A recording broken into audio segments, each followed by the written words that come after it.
Okay guys, so the worst thing that you can possibly do when you are trying to swing the golf club is set up to the golf ball incorrectly. If you set up to the golf ball incorrectly, it's going to really inhibit your ability to sort of, move the club in an athletic manner to the side of the body.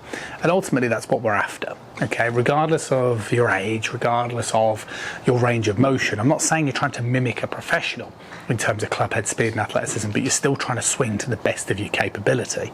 And your setup position is going to have a massive influence on that. Now, the best way for you to identify whether you are setting up correctly is to do it without a club. So if I get set up to the golf ball, when I'm sort of holding the club, it's not like I'm sort of doing anything where I'm sort of pulling and bending my arms like so.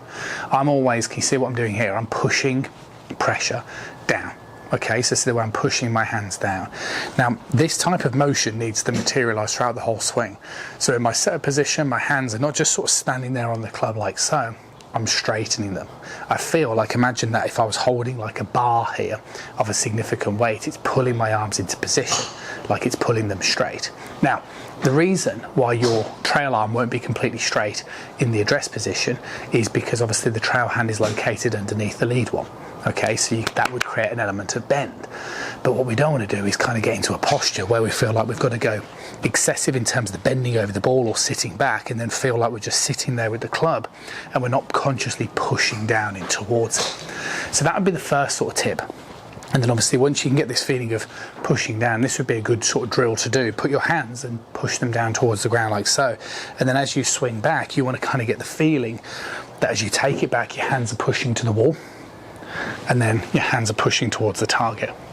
And this is a really important thing to understand, because 99.9% of golfers that I get the opportunity to work with have a trait of either poor posture, poor rotation, and that always lends to bent arms. So if you don't want to hit the golf ball like so, where your arms are bending to whatever sort of capacity, then what we need to do is we need to make sure in that setup position we're creating a good hinge, so a good bend of the hips, but we're still getting the feeling that we're pushing the club down as I get into this setup position. Okay, and then from there I can then keep that feeling of pushing the club away from me, keep that feeling of pushing the club away from me, and I can just keep doing that feeling, and that's going to help me keep the arms nice and straight and give me the ability to perform a really good golf swing. So I would suggest next time you sort of get a chance to practice, whether it's at home, whether it's right now after you watch this video, just hands like so, and just get the feeling that you go bend of the hips, soften the knees, shoulder width stance, and then feel like your hands are pushing into the floor, pushing into the wall, pushing towards your target, and then try and incorporate those same feelings that you get in your arms when you next hold the golf club. So I'm not saying you've got to grip it tight, I'm just saying you need to feel like you're pushing your arms. See what I'm doing here? Not like this.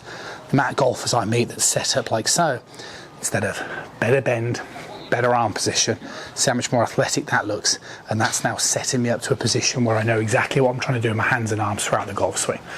Make sure you do it, work on it. I'll see you guys again really soon.